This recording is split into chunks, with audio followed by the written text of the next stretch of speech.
I despise LEGO Junior sets. Hello everyone, it is Ivory Public Studs, and today I am going to go on a rant about 4+ LEGO Star Wars sets. Now, the thing I always get whenever I am critical of these sets is, you're not 4, you're not the target demographic, and duh. Obviously, I'm not the target demographic here. That is the dumbest thing I've ever heard. Obviously, these are not made for me.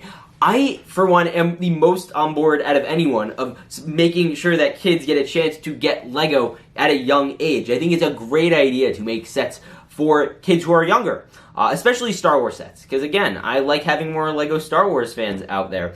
But with that said, this is my deep criticism of these, and it really hurts because these are like borderline scams in my opinion. Now what's sparking this is the recent reveal of one of the new LEGO Star Wars sets. This one is the AT-ST 4+ set, and it was recently revealed. It comes with an Ewok, a little commander dude, and a little scout trooper.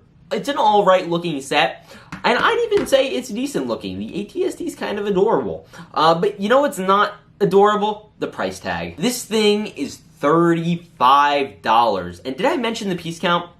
There are 86 pieces in this set. Making a $35 set, 86 pieces puts the piece to price ratio at about 40 cents per piece, which is nuts. And this is the underlying problem I have with these junior sets. They are counting on unaware parents or grandparents seeing, oh, I can get an easy-to-build LEGO Star Wars set for my kid, and this is a fair price for it. And I think this is bad for a number of reasons, and let me explain them. So first off, when you're showing how much expensive something like this can be, you have an expensive 4+ set, you have someone who's just going to be getting into LEGO Star Wars, the parents are going to look at this and see, I'm not getting that much of a value for $35 out of this set. And they might be dismotivated to buy the set because they look at this and they're looking at the other stuff and like, this isn't that great of a value. I might just hold off. I'll get them another toy that's, you know, probably a better value. It feels like a lot more because these things ultimately do feel kind of tiny. They're small. You know, with the new AT-ST, you can't even load minifigures into the AT-ST, which isn't that like the core play feature of an AT-ST? You get to put people in it. So they're probably going to try to avoid that type of a thing. And I think that's really bad for a business model on LEGO's half, is when you're trying to introduce new LEGO Star Wars fans, you're making them, you know, basically discount it because it's like, wow, that's so expensive. And obviously, I do hear the excuse, there are bigger pieces in this set. That is true. But if you're actually going to count up the amount of big pieces in this set, let's go through it. We have the legs, so that's 2. Say those are even dollar pieces. And then you're going to move up to the head. You have some decently sized pieces. I wouldn't say big pieces, but decently sized pieces. And then you're going to move over to the other build. You have like a little wall piece. Those probably go for a decent amount. And, you know, say even the figures.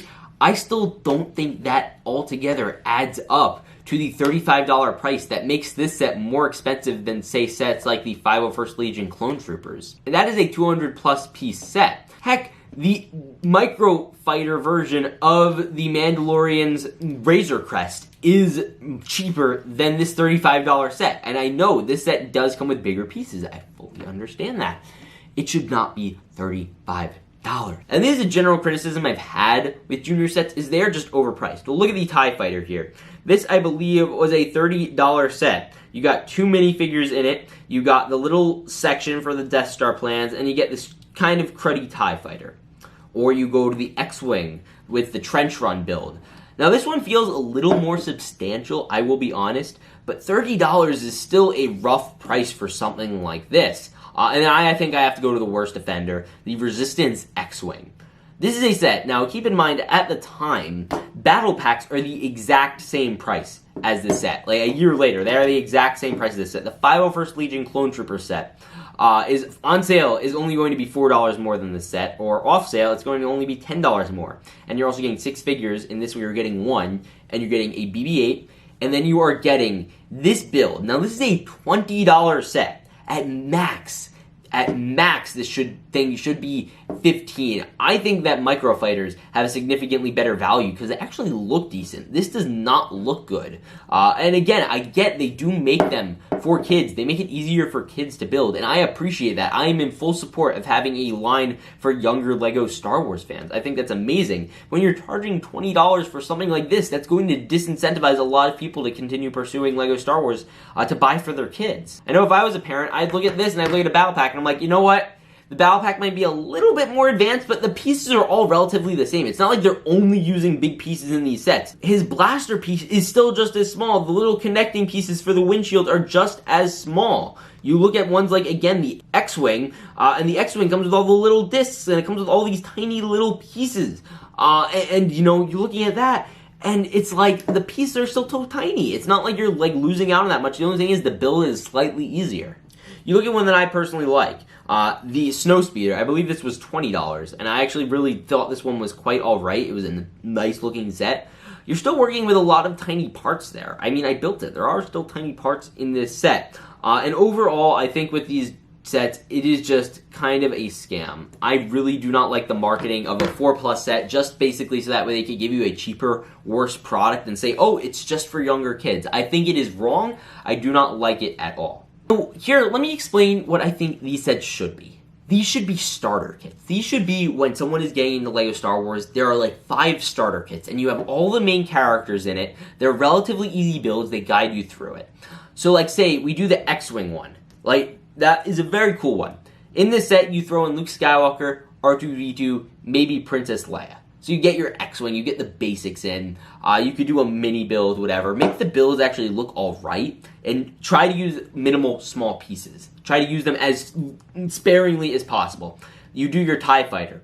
Why does the TIE Fighter not come with Darth Vader? You need kids to get a cheap way to get Darth Vader. That is just a fact. I do not understand why there is not a cheap way to get Darth Vader right now. And this is something I really struggle with. Because for me, as a teen collector, I can afford to go out and buy a set with Darth Vader. There's going to be one that's $50, whether there's one that's, say, $100. They are out there.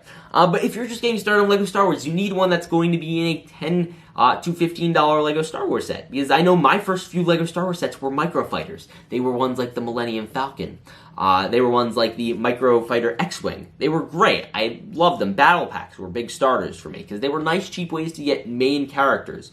And you know, battle packs obviously were more army building, but like, I had to wait a long time. I could not get a C-3PO because there were no C-3POs available when I started LEGO Star Wars, and I had to go out and buy it online, which was really unfortunate. Say you do the Snowspeeder. In the Snowspeeder, you throw in Chewie and Han.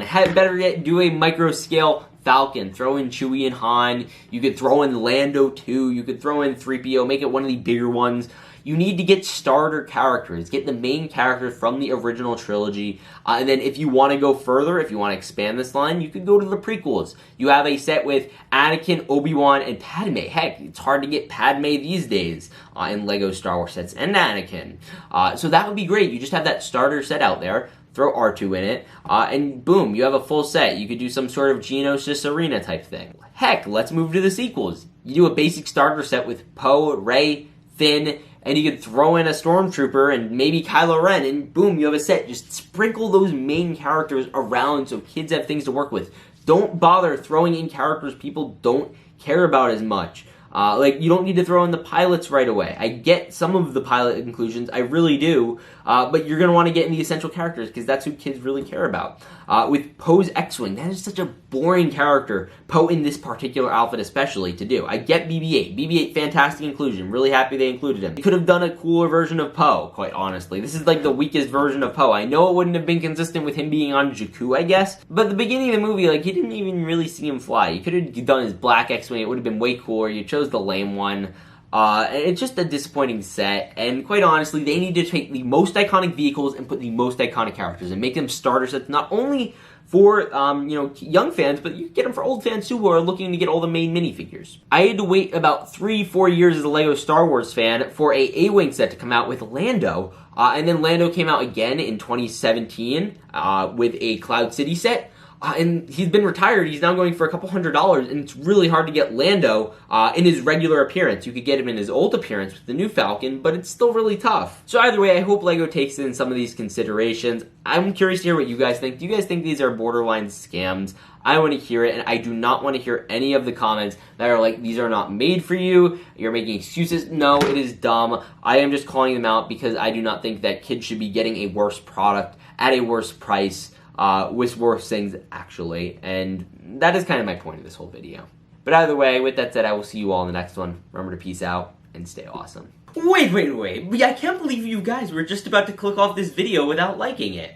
What's the deal? Why did you do that? Don't do that. Click that like button. I'm still waiting. Okay, you can go now.